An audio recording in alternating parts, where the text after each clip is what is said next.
काही मुलं अशा असतात बायकोसमोर आईला मोठ्या मोठ्यानं ओरडतात, परंतु बायकोला मात्र एक शब्द बोलायची हिंमत करत नाही. आणि हो, कामाच्या बाबतीत बायकोला एक काम सांगणार नाही, पण आईला मात्र अनेक कामं सांगेल, तेही मोठ्या मोठ्यानं ओरडून. आई असं कर ना गं, तसं कर ना गं. आणि हा स्वयंपाक पण आईलाच करायला सांगेल, बायकोला एक शब्द बोलणार नाही. अशी कितीतरी मुलं आहेत की जे बायको पुढं लगे बिल्ली मांजर होतात, एक शब्द देखील काढत नाही. आणि हो, बायकोने जर मोठ्याला डोळे केले ना, हा डायरेक्ट मागं येऊन लपून बसतो आणि सगळं काही आईलाच ओरडत असतो. आई तू हे करत नाही, आई तू ते करत नाही, आई तू असं करते. आणि तेही बायकोसमोर अनेक वेळेस आईला अनेक कामं सांगतो आणि आई पण करत असते, कारण आईचं त्याच्यावर प्रेम असतं म्हणून. पण बायकोला काम सांगायची हिंमत करत नाही. असे मुलं त्या ठिकाणी चुकी करतात. बायकोसमोर आईला ओरडतात, आईला कामं सांगतात, त्यावेळेस ती बायको ऑटोमॅटिक त्याच्या डोक्यावर जाऊन बसते आणि अशी बसते की एक दिवस त्याला ते फार मोठी मुश्किल निर्माण होते.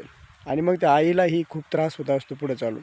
जोपर्यंत आईचे हातपाय काम करतात तोपर्यंत आई पण मुलासाठी काम करत असते. परंतु त्याने समजून घ्यायला हवं की बायकोसमोर आईला काम सांगू नये. आई करते आणि आईने लहानचं मोठं केलं आहे, कितीतरी कमवून ठेवलं आहे, अजूनही हा आईलाच काम सांगतो. बायको आली तर याचं आंघोळीचं टावेलसुद्धा आईलाच मागतो, याचे कपडेसुद्धा हा आईलाच मागतो. बायकोला मागायची याच्याकडे हिंमत नाही. बायको पुढं लगेच याचे बिल्ली मांजूर होतो. असं का? बायकोला अधिकाराने बोला, तिच्यासोबत तिच्याकडून काम करून घ्या, किंवा तिच्याकडून जे तुमच्या ठराविक गोष्टी त्या घ्या.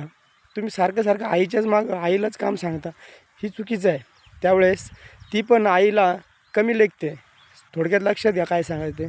त्यामुळं बायकोसमोर आईला कमी काम सांगा, पण बायको तुमचे अधिकार आहे. आणि हां, तुम्ही दोघं एकमेकांना आयुष्यासाठी आहेत. त्यामुळं बायकोला पूर्णपणे आईसमोर तुम्ही लगेच काम सांगा, सगळ्या गोष्टी घ्या, परंतु बायकोला थोडं समजून घ्या काय सांगायचं ते.